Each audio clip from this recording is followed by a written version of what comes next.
Hello everyone. Welcome to Inside Research Analytics Weekly Market Report. ഈ ഒരാഴ്ചയിലെ market report പ്രകാരം 2025 November 3 മുതൽ 7 വരെയുള്ള stock market related news ആണ് നമ്മൾ ഇന്നിവിടെ ഡിസ്കസ് ചെയ്യാൻ പോകുന്നത്. ഇന്ത്യൻ ഓഹരി വിപണി ഈ ഒരാഴ്ച നഷ്ടത്തോടെയാണ് ക്ലോസ് ചെയ്തിരിക്കുന്നത്.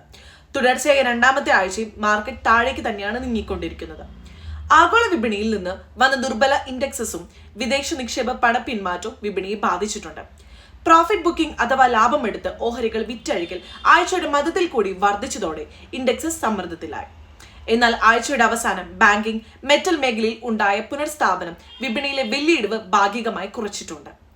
ആകെ നോക്കുമ്പോഴാകട്ടെ നിക്ഷേപകർ ഇപ്പോൾ അല്പം പ്രതിരോധ നിലപാടിലാണ് ഉള്ളത്. കാരണം ആഗോള വിപണിയിൽ അനിശ്ചിതത്വം ഇപ്പോഴും നിലനിൽക്കുന്നുണ്ട്. ആഴ്ചയുടെ അവസാനം സെൻസസ് 722 പോയിന്റ് കുറഞ്ഞ് 83,216 നിഫ്റ്റി 229 പോയിന്റ് ഇടിഞ്ഞ് 27,492 ക്ലോസ് ചെയ്തു.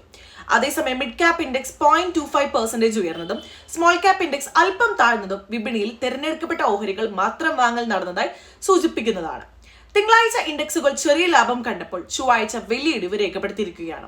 ബുധനാഴ്ച ഗുരുനായക് ജയന്തി അവധി ദിനമായിരുന്നതിന് വ്യാപാരം ഉണ്ടായിരുന്നില്ല. വ്യാഴം വെള്ളി ദിവസങ്ങളിൽ വിപണി ചെറിയ തോതിൽ നഷ്ടത്തോടെ ക്ലോസ് ആയി. ഇതിലൂടെ നിക്ഷേപകർ ഇപ്പോൾ കൂടുതൽ സുരക്ഷിതമായ സമീപനം സ്വീകരിക്കുന്നുവെന്നാണ് വ്യക്തമാക്കുന്നത്. ഇനി നമ്മൾ സെക്ടർ വൈസ് നോക്കുമ്പോൾ ഈ ഒരാഴ്ച കൂടുതലും സെക്ടറുകൾ നഷ്ടത്തിലായിരുന്നു. കൺസ്യൂമർ ഡ്യൂറബിൾസ് ഏറ്റവും കൂടുതൽ നഷ്ടം വന്ന് 3.31% ആണ് ഇടിഞ്ഞിട്ടുള്ളത്. ഉത്സവകാലത്തിന് ശേഷമുള്ള ഡിമാൻഡ് കുറഞ്ഞതാണ് ഇതിന് പ്രധാന കാരണമായി മാറിയത്. Infrastructure index 2.24% ഇടിവുണ്ടായി. IT ഇൻഡെക്സ് 2.2% ആണ് നഷ്ടത്തിൽ വന്നത്. ആഗോള ടെക് ഓഹരിയിലെ വിൽപ്പന ഇതിന് പ്രധാന കാരണമായി മാറി. മെറ്റൽ സെക്ടർ 2.82% താഴ്ന്നപ്പോൾ FMCG 1.6% താഴ്ന്നു. എന്നാൽ ശ്രദ്ധേയമായത് PSU ബാങ്ക് സൂചിക 3.64% ഉയർന്നത് ആഴ്ചയെ പോസിറ്റീവായി അവസാനിപ്പിച്ചു. ക്യാപിറ്റൽ മാർക്ക് ഇൻഡെക്സസും ചെറുതായി ഉയർന്നിട്ടുണ്ട്. ഇതിലൂടെ ബാങ്കിംഗ് മേഖല ഇപ്പോഴും നിക്ഷേപകരിൽ പ്രതീക്ഷയുണ്ടാക്കുന്ന മേഖലയെ തുടരുന്നുവെന്നാണ് കാണിക്കുന്നത്. ആഗോളതലത്തിൽ നോക്കുമ്പോൾ വിപണികൾ ഇപ്പോഴും സമ്മർദ്ദത്തിലാണ് പോയിക്കൊണ്ടിരിക്കുന്നത്.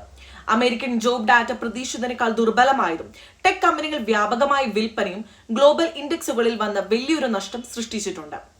ഡോ ജോൺസ് 0.84% ഇടിഞ്ഞപ്പോൾ S&P 500 1.12% കുറഞ്ഞു. നാസ്ഡാക്ക് 1.90% വരെ താഴ്ന്നിട്ടുണ്ട്. യൂറോപ്യൻ വിപണിയിൽ സ്റ്റോക്ക് 600 0.32% താഴ്ന്നപ്പോൾ ഏഷ്യൻ വിപണിയിൽ ഇടിവ് തുടർന്നുകൊണ്ടിരിക്കുകയാണ്. ജപ്പാൻ നിക്കായ് 1.48% താഴ്ന്നപ്പോൾ കൊറിയയിലെ കോപ്സി 1.84% നഷ്ടം രേഖപ്പെടുത്തി. ആഗോളതലത്തിൽ ഈ ഒരു ദുർബലതയാണ് ഇന്ത്യൻ വിപണിയെയും ബാധിച്ചിട്ടുള്ളത്. പ്രത്യേകിച്ച് വിദേശ നിക്ഷേപകർ പിന്മാറിയതിനുള്ള പ്രധാന കാരണം ഇത് തന്നെയാണ്.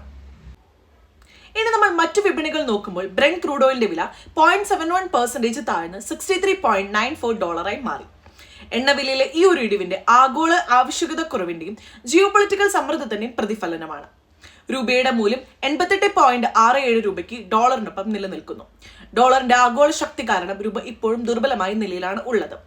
10 വർഷത്തെ GCKയിൽ ബോണ്ട് 6.52% ആയി തുടരുമ്പോൾ സ്വർണ്ണവില 10 ഗ്രാമിന് 1,19,957 ക്ലോസ് ചെയ്തു. മുൻപോട്ടുള്ള ആഴ്ചയിൽ വിപണി ശ്രദ്ധിക്കുക ഫെഡിന്റെ നയപരമായ അഭിപ്രായങ്ങളിലേക്കും ഇന്ത്യയിലെ ഇൻഫ്ലേഷൻ ഡേറ്റയിലേക്കുമായിരിക്കും. സമഗ്രമായി നോക്കുമ്പോൾ ഇന്ത്യൻ വിപണി ഇപ്പോഴൊരു കൊറോഷൻ ഘട്ടത്തിലാണെങ്കിലും ബാങ്കിംഗ്, ക്യാപിറ്റൽ മാർക്കറ്റ് മേഖലയിലെ ശക്തി അടുത്ത ആഴ്ച പ്രതീക്ഷ നൽകുന്നുമുണ്ട്.